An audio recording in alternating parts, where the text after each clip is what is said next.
Hello বন্ধুরা, আমি সঙ্গীতা। আশা করি আপনারা সকলেই ভালো আছেন। আজ 29শে আগস্ট শুক্রবার, সময় এখন সন্ধ্যে 6টা।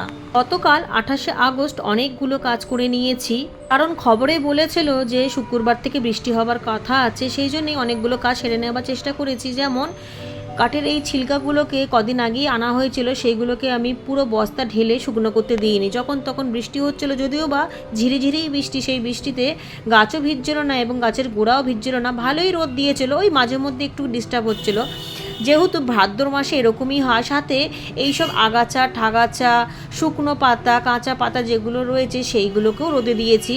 আর তার আগের দিনকে যে আমি কাঠের ছিলকাগুলো বস্তার মধ্যে দিয়েছিলাম, বস্তা শুদ্ধ নেই, সেটাকেই আমি আবারও বেঁধে রেখে দিয়েছিলাম। যেহেতু বৃষ্টির জন্য খুলতে পারিনি, সেটাই আমি গতকাল ভালোভাবে খুলে টাপের মধ্যে ঢেলে ভালোভাবে আমি শুকনো করতে দিয়েছি।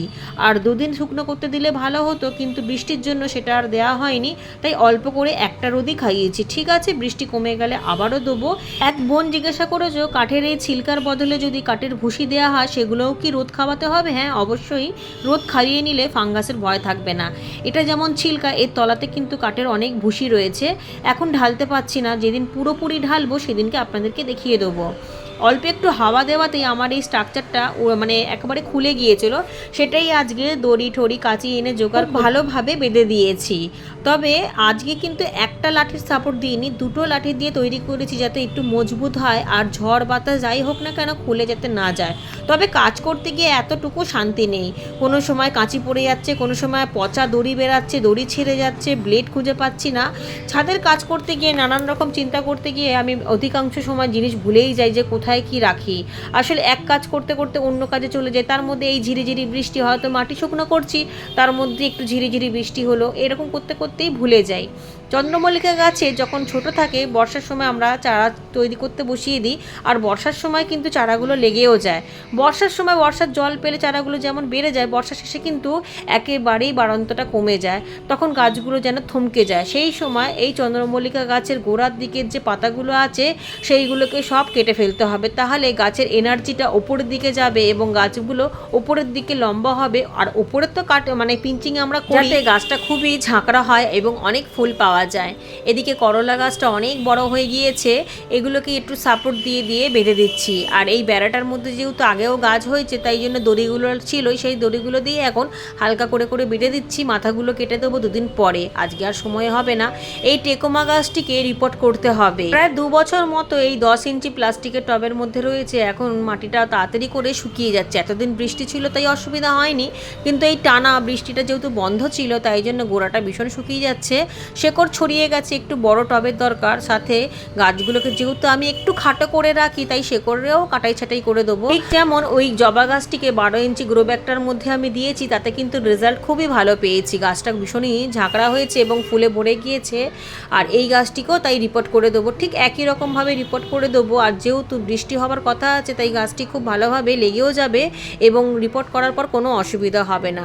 তবে কাজ করতে করতে যেহেতু অনেকটাই বিকাল হয়ে গিয়েছিল, তাই জন্য আপনাদেরকে রিপোর্ট করাটা দেখাতে পারিনি। পরের দিনকে আপনাদেরকে অবশ্যই রিপোর্ট করাটা দেখিয়ে দেবো।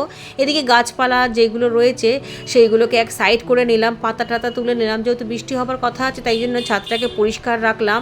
এদিকে লেবু গাছটিও অনেক দিন রয়েছে এই ছোটো বালতিটার মধ্যে, মাটিটা একেবারে জমাট হয়ে গেছে, একটু খুঁচিয়ে নিতে হবে। আজকে আর হবে না, এটা একটা অন্য দিন করবো। সাথে গোড়াটাও একটুখানি কাটাই ছাটাই করে নতুন মাটি দিয়ে বসিয়ে দেবো। অল্প অল্প জল দিচ্ছি, লেবু গাছ খুব একটা জল বেশি পছন্দ করেও না, সেই জন্য অল্প অল্প জল দিলেই যথেষ্ট। আর এদিকে অনেক টব কিন্তু আমি খালি করা শুরু করে দিয়েছি। গরমের বাগান হোক বা শীতের বাগান, আমি কিন্তু সচরাচর টব খুব একটা কিনি না, কারণ কিছু কিছু গাছ ছাদ বাগানে এমনও থাকে যেগুলো ঋতু পরিবর্তনের সাথে সাথে ফুল দেওয়া কমিয়ে দেয় বা সবজি দেওয়াটাও কমিয়ে দেয়। সেই সব গাছগুলোকে তুলে দিই, যেমন শসা টোসা গাছ। এই গাছগুলো যেহেতু সারাটা বছর হয় না, মানে সারাটা বছরে গাছ পাল্টিয়ে বসাতে হয়। একটা শসা গাছ বসালে তো সারাটা বছর থাকবে না, সেই জন্যই যখন ফলনটা কমে যায় তখনই সেই গাছটিকে আমি ছাদ বাগানে ব্যবহার করে নিই, কিচেন কম্পোস্টে বা শুকিয়ে বেডের তলায় দিই, আবারও সেখানে নতুন গাছ করতে দিই। এই ভেন্ডি গাছের অবস্থাটাও ঠিক তাই হয়েছে। নিচের ভেন্ডি গাছগুলো ভীষণ ভালো রয়েছে, তবে এই ভেন্ডি গাছগুলো চেহারাটা একেবারেই খারাপ হয়ে গিয়েছে, একটা দুটো করে ভেন্ডি পাচ্ছি। সেই জন্য এই মাটিটাও ব্যবহার হয়ে যাবে এবং এই গ্রো ব্যাগগুলোর মধ্যেই আমি টেকোমা গাছ আর একটি জবা গাছ রিপোর্ট করে দেবো। আর এই গ্রো ব্যাগের মধ্যে কাঠের ভুসি দিয়ে মাটি তৈরি করেই কিন্তু ভেন্ডি গাছগুলো করেছিলাম। ভেন্ডি গাছের চেহারাটা যেমনই হোক, ভেন্ডি কিন্তু সারা গরমে অনেকই পেয়েছি। এখন যেহেতু ফলনটা কমে গিয়েছে আর আমার মাটিরও দরকার প্লাস গ্রো ব্যাগটারও দরকার, শুধু শুধু ভেন্ডি গাছগুলোকে রেখে তো লাভ নেই। রেখে দিলেই তো খাবার দিতে হবে, জল দিতে হবে, মাটিটাও আটকা থাকবে আর ফলন হবে একটা দুটো।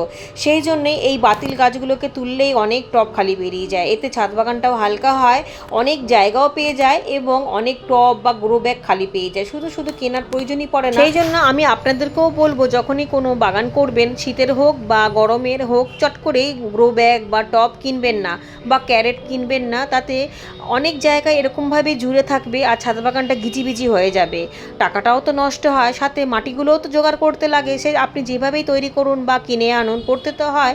সেরকমই কিছু কিছু গাছ যেগুলোর ফলন একেবারেই কমে যায় বা ভালো থাকে না, সেই গাছের গাছপালার পাতা টাতাগুলোও কাজে লাগিয়ে নেবেন এবং গাছের মাটিটাও কাজে লেগে যাবে, আবার টবটাও খালি পেয়ে যাবেন। ভেন্ডি গাছের এই ডালগুলো ফেলবো না, এই ডালগুলোকে শুকনো করবো, ছোট গাছের সাপোর্ট হিসাবে খুবই ভালো হবে। এদিকের এই জবা গাছটা দেখুন, ওই গ্রো ব্যাগের মধ্যে দেওয়াতে কত সুন্দর ঝোপালো হয়েছে এবং গাছে কুড়ি ভর্তি হয়ে গেছে। আজকের ওয়েদারটা তো খুবই সুন্দর, তবে কালকে থেকে যেহেতু বৃষ্টি হয়, সেই জন্য মাটি ফাটি সব কিছু চাপা দিয়ে ছাদ একেবারেই পরিষ্কার করে রাখতে হবে, যাতে কোনোভাবেই নালাটা আটকে না যায়, ছাদ বাগানে যাতে জল না জমতে পারে, তাহলে ড্যাম হওয়ার সম্ভাবনা থাকবে। ছাদ বাগান করতে গেলে এই দিকগুলো অতি অবশ্যই আপনাদেরকে লক্ষ্য রাখতে হবে। অনেকটা শেষ হয়ে গেলেও এখনও কিছুটা কাজ বাকি রয়েছে। একটুখানি তরল সার গাছের গোড়ায় দিতে হবে। জানি বৃষ্টি হবে, তবুও এই যে টানা 5-6 দিন বৃষ্টি হয়নি, এতে কিন্তু গাছে খাবারের অভাব হয়েছে। যেমন আমাদের প্রতিদিনই খাবার খেতে হয়, ঠিক গাছেদেরও তাই, খাবারের চাহিদা আপনাদেরকে মেটাতেই হবে। এই লাল বালতিটার মধ্যে বৃষ্টির জল ধরা ছিল আর এটার মধ্যে তরল সার তৈরি করার ছিল, সবজি ফলের খোসা টোসা চা পাতা সমস্ত কিছু দিয়ে। দেখুন কোনো রকম কোনো পোকা টোকা নেই, কারণ আমি মাঝে মধ্যেই লাঠি দিয়ে নাড়িয়ে দিয়েছি আর বৃষ্টির জল দেওয়াতে একেবারেই দুর্গন্ধ নেই। সাদা বালতি তরল সারের যে জলটা বার করব সেটাই এই লাল বালতিতে ঢেলে নেবো, কারণ লাল বালতিতে বৃষ্টির জলই, আর তলানি একটুখানি সবজির তরল সার ছিল, সেটার মধ্যেই বৃষ্টির জল ভরেছিলাম। এই দেখুন মগে করে তুলছি, বৃষ্টির জলে একেবারে পরিষ্কার। এই জলটার মধ্যেই সাদা বালতির তরল জলটা মিশিয়ে সমস্ত গাছে অল্প অল্প করে দিয়ে দেবো। যেহেতু এটা একটা উন্নত মানের তরল সার, খুব ভালো খাবার গাছেদের জন্য, তাই নষ্ট করা একেবারেই যাবে না, যাতে তলা দিয়ে বেরিয়ে যেতে না পারে। এমনভাবে অল্প অল্প দিতে হবে যাতে গাছ পুরো অ্যাবজর্ব করে নেয় জলটা, এতেই গাছ খুব ভালো খাবার পেয়ে যাবে। তারপর তো কালকে থেকে বৃষ্টি হবে, আর কোনো অসুবিধা হবে না। যে কদিন বৃষ্টি হবে সে কটা দিনই ভালো, গাছের খাবার পেয়ে যাবে এবং গাছগুলো একেবারে সবুজ এবং সতেজ থাকবে। বৃষ্টি সকালবেলা হতে না হতেই শুরু হয়ে গিয়েছিল, আর সাত জেরেতেই আমি কিন্তু অনেক জায়গায় বৃষ্টির জল ধরে রেখেছি, কারণ এখন শীত পড়ে যাবে আর তো তেমনভাবে বৃষ্টি হবেই না, তাই বৃষ্টির জল এখন ভীষণই মূল্যবান। আর অনেক টব কিন্তু এর মধ্যে আমি বার করে নিয়েছি, মানে এই টানা কয়েকদিন ধরেই অনেক টব আমি তৈরি করে নিয়েছি, মানে খালি করে নিয়েছি, যেই সব গাছগুলো ফলন একেবারেই কমে গিয়েছিল, এগুলোর মধ্যে সব শীতের গাছ আমি বসিয়ে দেবো। আর শীতকালে তো অনেক টব লাগে, কারণ অনেক গাছ করতে হয়, যেমন ফুল গাছ তেমনই সবজি গাছ, তাই জন্য টবটাও তো অনেক লাগে। এদিকে বৃষ্টির জল জমা হয়েছে, যেহেতু কাঠটা দেওয়া ছিল তাই জন্য একটু জলটা লাল হয়ে গিয়েছে, কোনো ব্যাপার নেই, এই জলটাও আমি রেখে দেবো। এইগুলো সব ওই জারের মধ্যে ঢেলে দেবো। এই জলগুলো দিয়েই আমি তরল সার করে শীতের গাছে দেবো। শীতের গাছে যেহেতু খুব একটা জল লাগে না, কুয়াশা টুয়াশা পড়ে, তাই অল্প অল্প তরল সার দিলে শীতের সবজি খুবই ভালো হয়। তবে ঘন ঘন না, যে কোনো খাবার হোক ওষুধ হোক কোনো কিছুই ঘন ঘন দেওয়া ঠিক না, একটুখানি দেখে বুঝে দিতে হয়। বেশি খাবার দিলে কিন্তু পোকামাকড়টাও খুব বেশি বেড়ে যায়, তখন আবার ওষুধ দিতে হয়। সেই জন্য খাবার একেবারেই লিমিটেড করে দিতে হয়। প্লাস্টিকটা আবারও ঢেকে দিলাম, কাঠটাও ঢেকে দিলাম, কারণ আবারও বৃষ্টি হবে। রবিবার পর্যন্ত শুনছি বৃষ্টি হবে, আর বৃষ্টির জন্যই করবী গাছের বেশিরভাগ ফুল কিন্তু ঝরে গিয়েছে। এই ফুলগুলো তো ঠাকুরের কাজে ব্যবহার করা যাবে না, তাই ফুলগুলোকে তুলে যে কোনো ছোট ছোট চারা গাছ আছে সেই চারা গাছের গোড়ায় দিয়ে দেবো, এতেই খুব ভালো সার হয়ে যাবে। আকাশ দেখেছেন কতটা মেঘলা হয়ে রয়েছে, বৃষ্টি কিন্তু এখনও প্রচুর বাকি রয়েছে। মিলি এই ক্যাকটাস জাতীয় যে গাছটা রয়েছে এটাতে সারাটা বছর আমি জল দিই না, কারণ ক্যাকটাস জাতীয় গাছের জল একেবারেই লাগে না, বেশি জল দিলে বরং গাছটি নষ্টই হয়ে যাবে গোড়া পচে গিয়ে।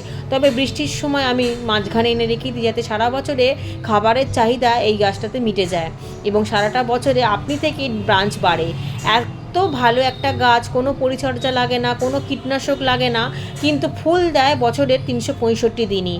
হয়তো একটু কম বেশি থাকে, কিন্তু সব সময়তেই আপনি ফুল ধরা দেখবেন। বৃষ্টির জন্য যে ফুলগুলো পড়েছে সেই ফুলগুলো ছাড়াও প্রতিদিন ঠাকুর পুজো করার পর যে ফুলগুলো বেরায় সেইগুলোকেও আমি কিন্তু তরল সারের মধ্যে দিই, আবার অনেক সময় শুকনোও করতে দিই। কিন্তু বৃষ্টির সময় যেহেতু তাড়াতাড়ি করে পোকা লেগে যায়, ফুলগুলোকে এমনি রেখে দিলে সেই জন্য আমি গাছের গোড়ায় গোড়ায় দিয়ে দিই, আবার তরল সারের মধ্যেও দিয়ে দিই। আর গরমের সময় ফুলগুলোকে শুকনো করি, সেই গুঁড়োগুলোকে আমি জবা গাছের গোড়ায় দিই। জবা গাছের গোড়ায় ফুলের সার দিলে কিন্তু খুব ভালো ফুল পাওয়া যায় এবং ফুলের সাইজটাও কিন্তু বড় হয়। শীতের সময়ও তো প্রচুর ফুল বেরায়, সেই ফুলগুলোও আমি ফুলের সার তৈরি করি। এই দেখুন ছোটো ছোটো গাছের তলায় দিয়ে দিলাম, এতে পচে গিয়ে সার হয়ে যাবে। এক বন্ধু জিজ্ঞাসা করেছো কচু শাক আমি কিভাবে করেছি, মানে কচুর গাছ কিভাবে করেছি, কোনো বীজ বা দানা বা কোনো বাল্ব থেকে তৈরি করেছি কিনা। না, আমি এরকম কোনোভাবেই তৈরি করিনি।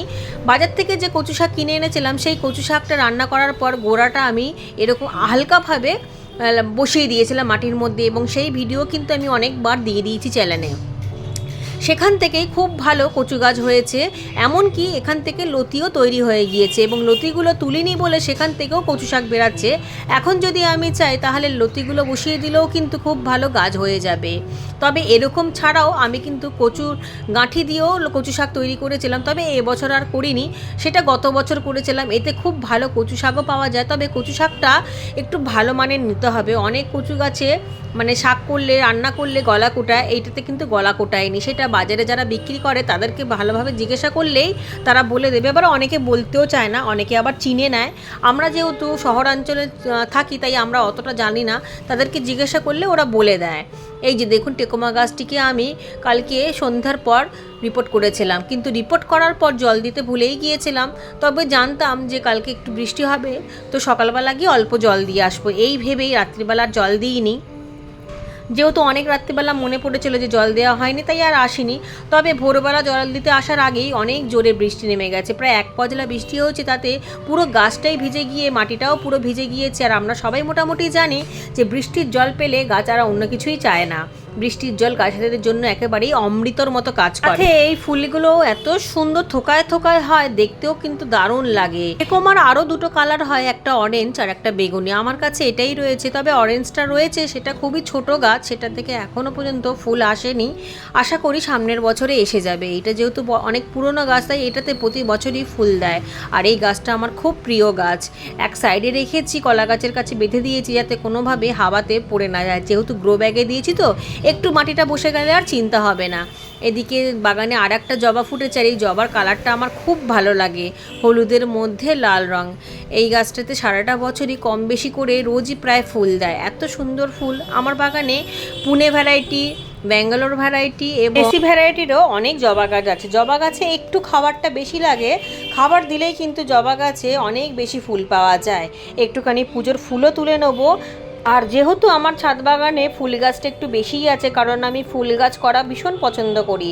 এত ফুল ঠাকুর পুজোতে দরকারও পড়ে না, সেই জন্য বাগানে যখন ফুটে থাকে দারুণ সুন্দর দেখতে লাগে। আকাশ একেবারেই মেঘলা হয়ে রয়েছে, অল্প অল্প সূর্যের আলো দেখা যাচ্ছে মাঝে সাঝে, তবে বৃষ্টি এখন টানা চলবে। তবে এখন বৃষ্টি হলেও কোনো অসুবিধা তেমন হবে না, কিন্তু শীতের সময় যদি এরকম বৃষ্টি হয় তাহলেই তো কোনো গাছ ঠিকভাবে করা যাবে না, কারণ শীতের গাছ এত বেশি জল পছন্দ করে না। ঠিক আছে বন্ধুরা, আজকের ভিডিওটা আমি এখানেই শেষ করলাম। আপনারা সবাই খুব ভালো থাকুন এবং সুস্থ থাকুন।